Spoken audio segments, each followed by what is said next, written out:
as a manager, once you know your team's strengths, you can definitely approach them if you need a something specific that may be one of your lesser talents.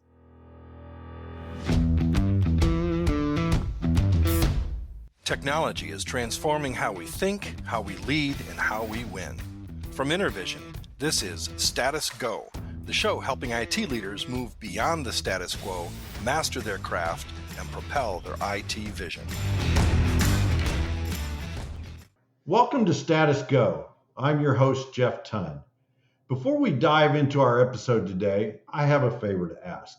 If you enjoy the Status Go podcast, whether you are a frequent listener or this is the first time you have listened to us, tell a friend, send them a link or post in social media. Let others know about us. We appreciate it. Today we have a captivating discussion lined up for you. We're diving deep into the world of Clifton Strengths from Gallup, a powerful tool for personal and professional development. But why should you care? And what's the value in knowing your strengths? Picture this. You're working on a complex IT project, navigating the ever-evolving tech landscape. Maybe AI is involved, maybe Internet of Things, and you're juggling countless tasks and responsibilities. In such a dynamic field in which we work, knowing your strengths becomes your secret weapon.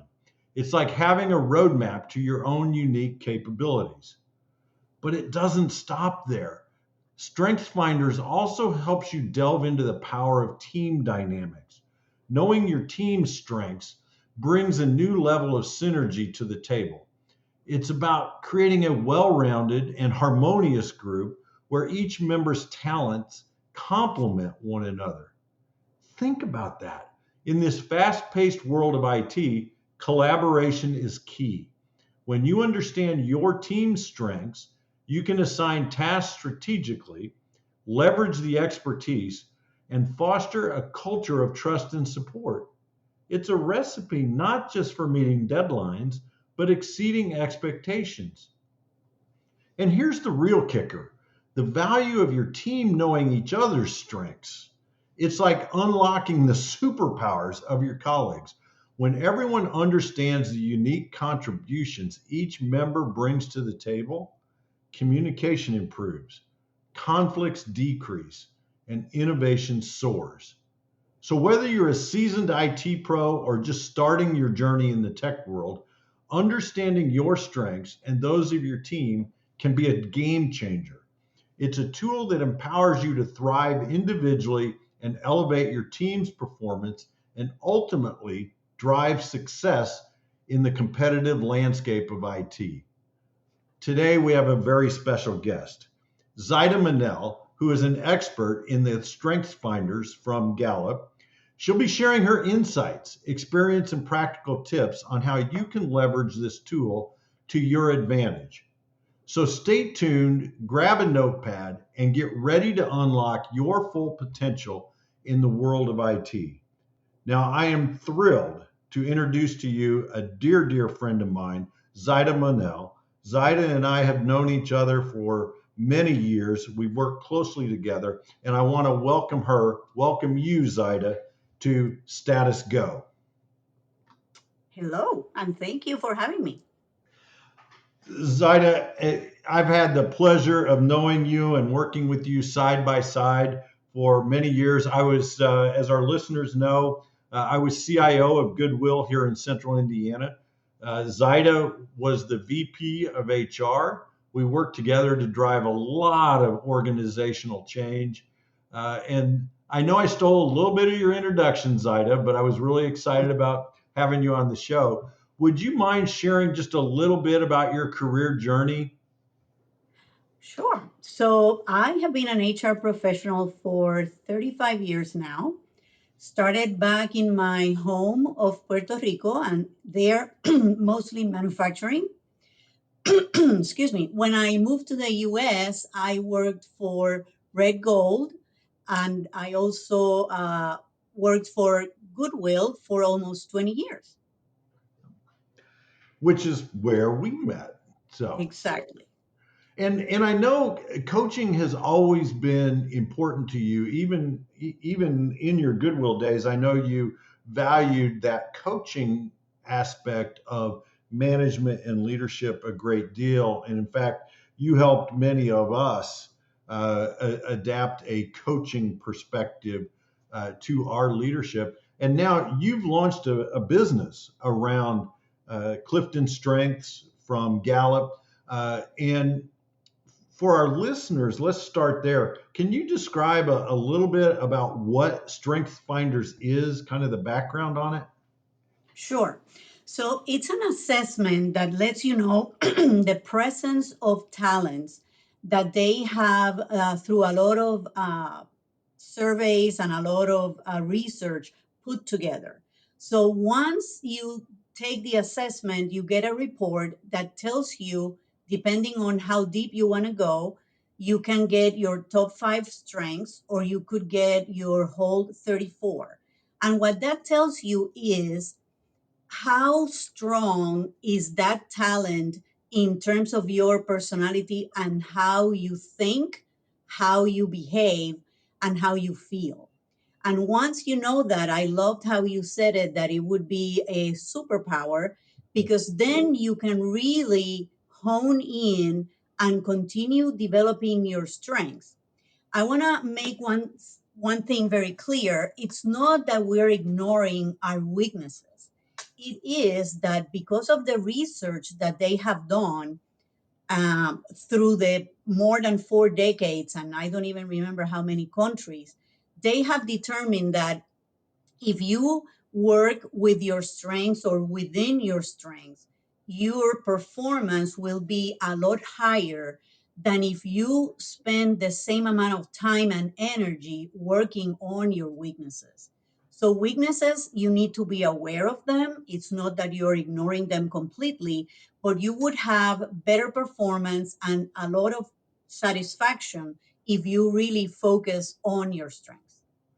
I love that you added that in there because I was going to ask you about the weaknesses side of the equation, because I think understanding your weaknesses are important, as you say, and sometimes it behooves us to work on our weaknesses to improve them. I always love to tell the story that 20 years ago I would have said public speaking was a weakness of mine, and now I make my living by doing that.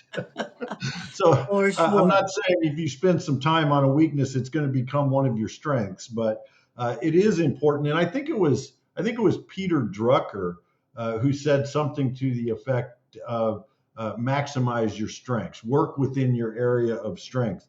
And you and I both shared a common boss who used to say, maximize your strengths to make your weaknesses irrelevant. So um, Correct. uh, when Strengths Finders also it has a book that goes along with it, right? That talks a little bit about it. Is that still the case? Yes, it is. It has been rebranded. It used to be Strengths Finder. And Don Clifton, who was the inventor of the survey, passed away, unfortunately, a couple of years ago. And they rebranded it Clifton Strengths to honor Ah, his participation in this. I should start using that. It's hard, old It habits is for very old people difficult. Yeah. are hard to change. So if I read the book and I take the assessment, and spoiler alert to our audience, I have taken the assessment. We're going to talk about that in a minute. But what is it going to tell me? I take the time, I do this survey. I think it was 30, maybe 45 minutes. I can't remember now. Hmm. But what will it tell me?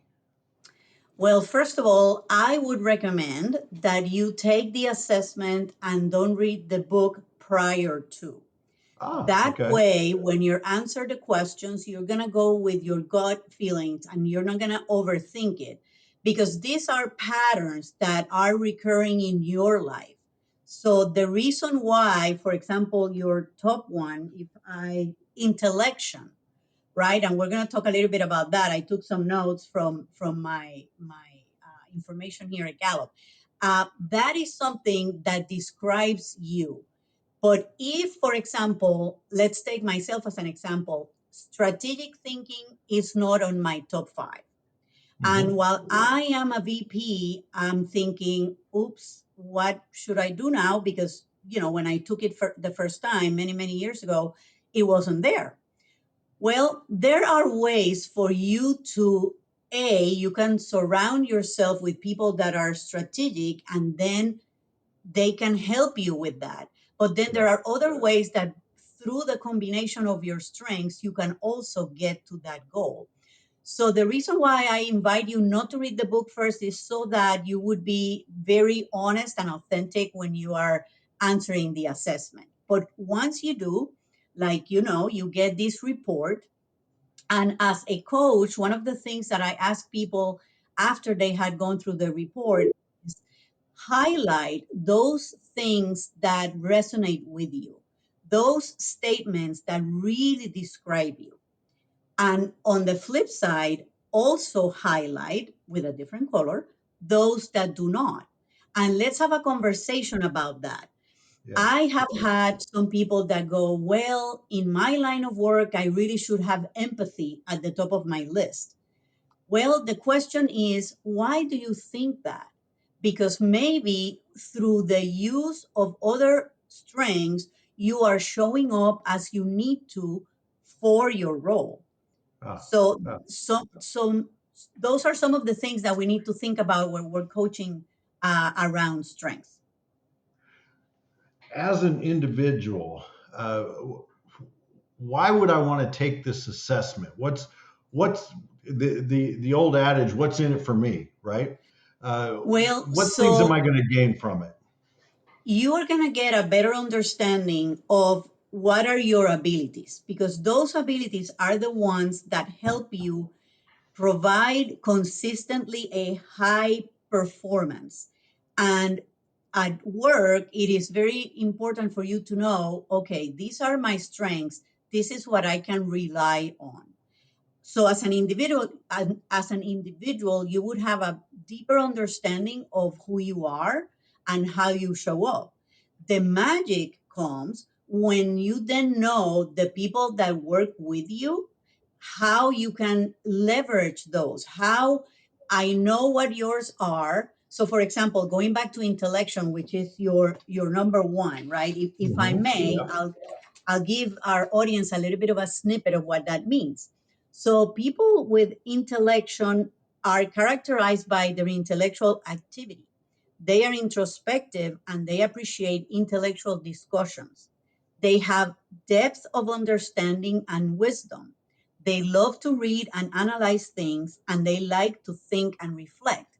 So, when we were colleagues, if I had been in need for this kind of activity, for this kind of things that needed to do with introspection, I am not a very introspective person. So I could go with you and say, hey, Jeff, you know what? I need your introspection here for this particular task, for Yeah. this particular project. So, in the same way, as a manager, once you know your team's strengths, you can definitely approach them if you need something specific that may be one of your lesser talents. In your practice, Zaida, you like to focus on teams rather than individuals. And after our break in a few minutes, I'm going to have you focus on me as an individual. But when you're doing your team, talk us through that process a little bit. How does that work? Mhm. What's your process like in working with a team? And then what have you seen? What are the results? How does it help a team? Well, I have seen this work many, many times. The first one was while I was still at Goodwill, and our team in HR grew to 22 people. So we had everybody go through the assessment, and then we mapped out everybody's top five. And the top five are really, your sweet spot. That's where you thrive without even thinking about it. So, for example, I guess it would not be any surprise that my top strength is woo, which stands for winning others over. So I thrive getting to know people, getting them to uh, feel connected, feel engaged, feel that they belong. So I personally I use that throughout my career in HR, and I'm using it even more now.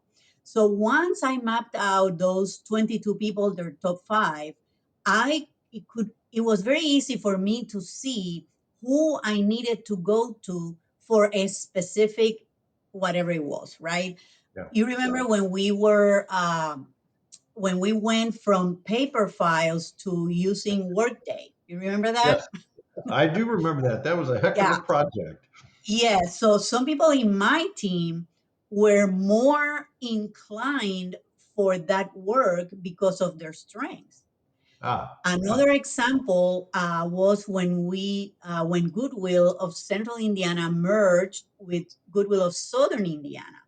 The skills needed for that particular project were very different from implementing Workday. So again, I went back to the map and I thought, okay, when it comes to making sure that the employees that are currently in Southern Indiana feel that they belong, feel that they are being heard. I need somebody with connectedness, for example. So I went to the map, and sure enough, I had somebody there. So you begin to involve them in a deeper way, and they really appreciate it because they are also going to be enjoying that particular project or that particular task because it speaks to their strengths. I also did it with a couple of other teams within Goodwill. I did it with the accounting team, I did it with the IT yep, team, and I did it with the school, the Indianapolis Metropolitan High School. But after leaving Goodwill, I have done it with a couple of teams. And yeah. again, there are so many activities that you can do to hone in the different aspects of the strength. So, for example, they start with enhancing self awareness. Part of working with Clifton Strengths is really everybody developing an understanding of what strengths are, but also creating a common language that they can use. So we start there.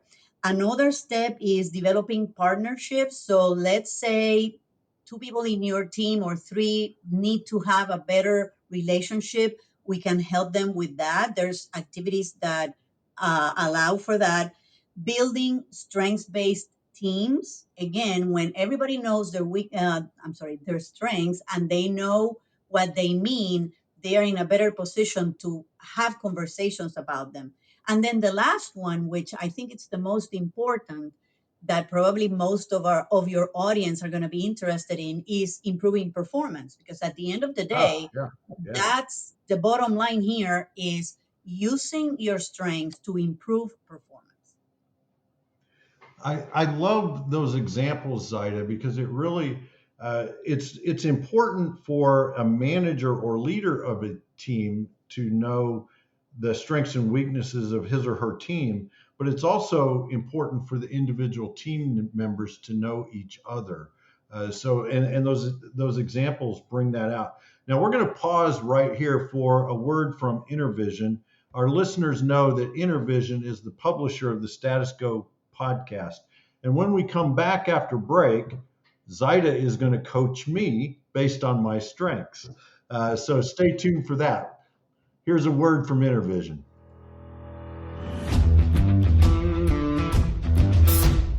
Unlock the power of more with Intervision Systems.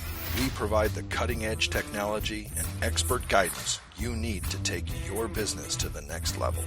Don't settle for less. Choose Intervision Systems and discover what's possible. Contact us now to learn more. And if you do want to learn more, visit intervision.com. There you'll find a lot of information about their strengths and how they can align with your team to build your future together. Now, before break, I mentioned that I was going to have Zaida talk to me about my strengths and weaknesses. Well, predominantly my strengths. So I retook the Clifton Strengths Finder, and the strengths that showed up for me, I would not honestly, I don't know that I would have picked these out of a list when thinking about me and my strengths. But here's what came to the top for me: intellection, achiever, context, learner, and responsibility. So before we dive into those, Zaida, Clifton strengths, how often should someone take them? How often does it change? Well, I don't know that there's a rule for that. Me personally, I have taken it 3 times and I keep 4 strengths, always show up at the top 5, and there's one that recycles. Oh, really? And I went back to the years, and I went back to what was going on in my life while I was taking it, and it made a lot of sense that I would switch one and get another one. The first time that happened, I was going through my master's degree, and I had input, and I don't have input anymore. And I think at the time I was getting all that information, getting all the knowledge and the wisdom from my professors while I was going through the program. So I think at that point that made a lot of sense because I really needed that. Now, there's people that just take it once and they go with that. Um, it really, there's not a fast rule for that, but Okay. if you feel like, let's say you're in a new position, in a new role, you are working in a specific project that may require for you to be even more aware of what you bring to the table, then it wouldn't be a bad idea to retake it. Yeah, I wish when I was reading the results of this, I wish I had had the previous time or times that I've taken it. I've not been able to put my fingers on it because I would love to see if there was anything common or if it was just all totally different. Because I'm probably, well, not probably, I am in a much different place in life now than I was probably 15 years ago when I took this for the first time, maybe even longer ago than that. So a lot has changed in life. Well, I want you to pretend for a minute I'm your client, Okay. and I've just taken the assessment and sent you the results, or through the system, maybe you are able to see the results, and you see these 5 strengths. What does our first conversation look like after this assessment? So our first conversation would be for you to go through the report, and maybe we do it together. And you highlight those things that resonate with you, like I mentioned before. Hmm. Then after that, we talk about, okay, maybe it's a good idea for you to share your report with somebody that knows you well. It could be a friend, it could be a spouse, it could be your supervisor, and have them do the same so that you begin to internalize and to have a deeper understanding. And it's not that the language of strengths is that different from the language that we use in business, but it's a different way of looking at things. Now, I have to tell you, when I read your top 5, it gave me a sense of what you are doing right now. So when I read context, right, enjoying thinking about the past, they understand the present by researching history, and what you do around your Lewis and Clark leadership training. I When I saw that, I went, well, of course that's him. Yeah, So yeah. there may be things in there that do not necessarily resonate with you, but I think it's about, okay, I this is what I am, yay or nay, and you just accept the fact that these are the talents that have been ingrained in you or developed in you because of the experiences that you have had up until now. So we would spend some time there. So Gallup divides the coaching in 3 areas: Uh-huh. name it, claim it, and aim it. So naming it is just getting comfortable with the language, the lingo, what does it mean? For example, the first time I saw woo, English being my second language, I thought, what does that mean? So I Yeah, had to go back to the book and I go, oh, okay, well, sure. I love meeting people. I have never met a stranger. My kids will tell you that I could talk to walls, and sometimes I do. So, it's really the naming it is making it part of you, making it your own. hmm, Then claim it is more like, okay, how can I use my strengths to get to where I need to go?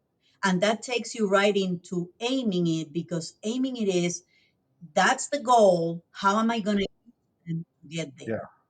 yeah. Another thing that they mentioned, which is pretty cool, and I don't have it right here in front of me, but it's also the pairing of the strengths. So, for example, when you send me your information, I thought this was interesting. It said, you are one in 33 million. These are the odds that someone has the same top five strengths as you in the exact same order.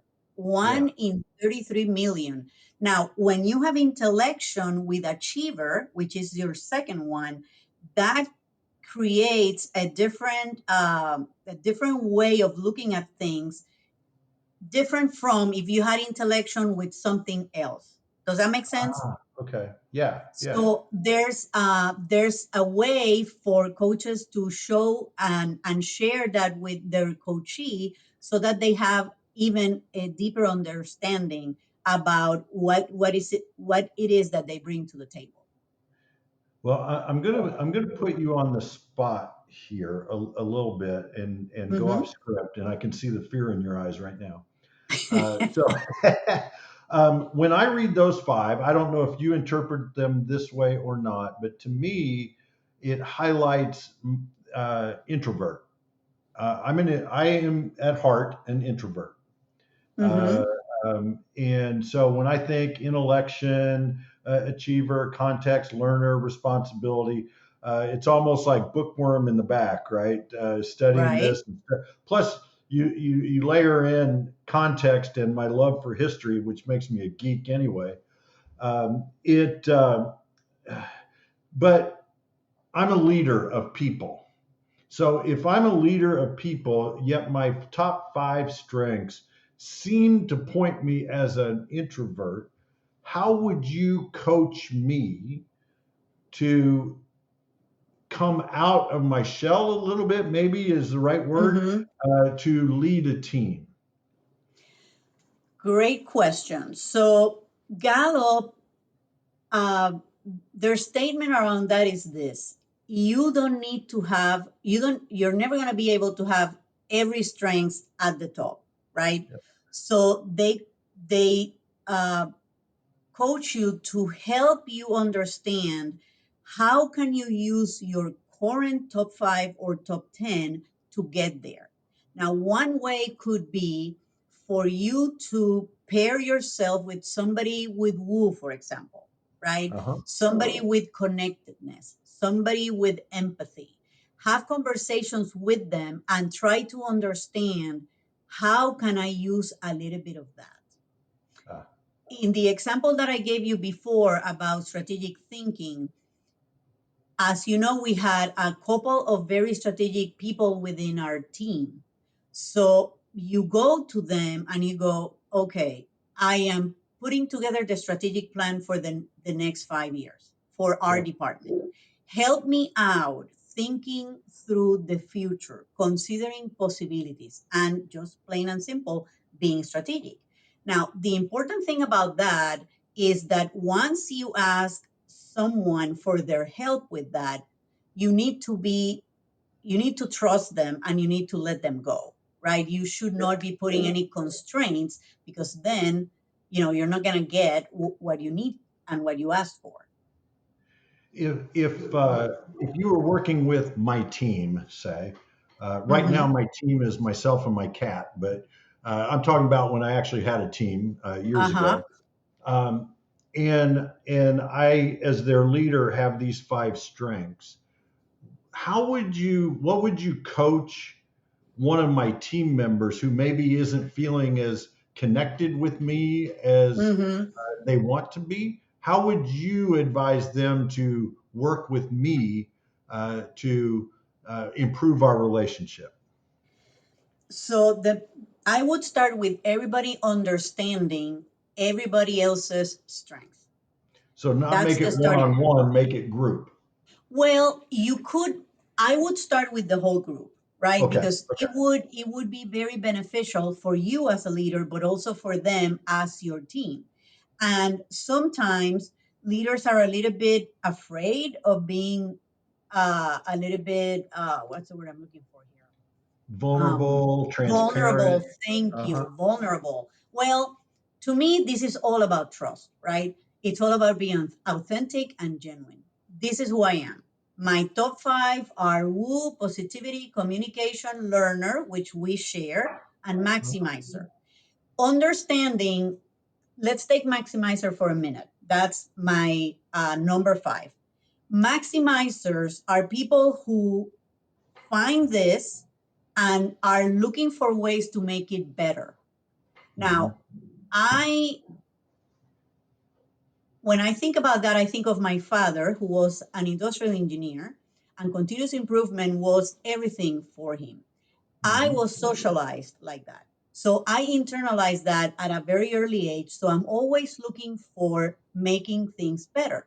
So if you report to me and you may find that I am a little bit critical, or that I'm always looking for how to make it better, understanding that maximizer is one of my top five, you would go, okay, well, this is who she is, right?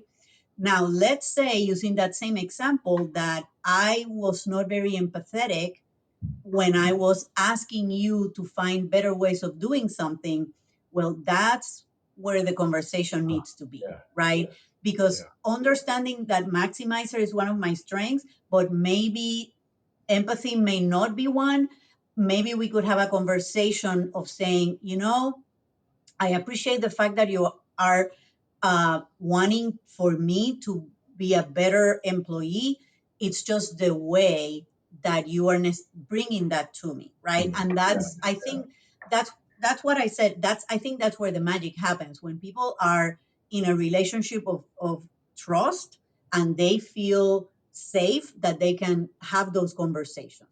But if you didn't know that about me, you wouldn't even know where to start. You wouldn't have necessarily the terminology or the language to have the conversation. Yeah. Yeah. Well, Zaida, thank you for indulging me a little bit and going through my strengths. I wanted to give our listeners the sense of what this might feel like. And I know we only spoke for a few minutes about it, but wanted to really get them that realistic picture, because I think this is such a valuable exercise to go through. Whenever I'm coaching someone, I love to start with, what are your strengths and weaknesses, Hmm. and how can we leverage those to achieve the goals that you're trying to achieve. And so I think this practice area that you have gone into in recent years is just so vitally important for leaders to understand themselves, as well as emerging leaders, and as well as the team members. You have to understand your strengths, the strengths Hmm. of those around you. It's the way that you build high performing team. Now, I know I warned you about this. Our final question for everybody that's a guest on our show is about action. And I know you are also about action, Zaida, having worked side by side for so many years. What are one or two things that our listeners should go do tomorrow because they listened to our conversation today about Clifton Strengths? They could go into the Gallup website and they could pay to take the assessment. Gallup has a directory of strengths certified coaches, and I'm one of those. But there's many across the well, across the world, because they have certified coaches in almost every country. The the the task of the coach is really to guide you through getting the most that you can get out of this, right? You could buy the book and you could read the book, and there's in the book there's portions there, if you're dealing with somebody who's high on woo, for example, and it gives you some ideas of how to interact with them. So that's kind of where I would start. You could also hire me, and I could help you not only individually, but also with your team. And there's many different ways that we can do that. I've done it plenty times, so I have different ways that we can go about it. Well, and I love both of those because I highly recommend hiring Zaida, but also taking the assessment, and then once you have it, I think having a coach is vitally important for professionals as they grow in their career. I've said all along for years that I would not be in the place I am today without my executive coach, and you know him well as well, Zaida, Dr. Dan Miller. So having that coach that you can connect with and help you make sense of things, and I think personalize the Hmm. results, right? Clifton Strengths does a great job of personalizing it to an extent, but they don't know you like a coach gets to know you. So great uh, examples of actions. Do you have an idea of the cost? What's a ballpark of the cost of just going to the Gallup site and doing the assessment? Do you know? I do not know, but that is That's something okay. that we can check immediately. Well, we can put a link to the website in the show notes. I Mhm. just thought if you knew off the top of your head, uh, and I should have looked beforehand as well. So no big Well, deal. so something I could say, if you buy the book, if you buy it on Amazon, for example, or somewhere else, make sure that it's new, because at the end of the book there's a code, and you can use that code to take the assessment. So that's one way of doing it, but make sure that the book is new, because if somebody has opened and seen the code, you're not going to be able to use it again.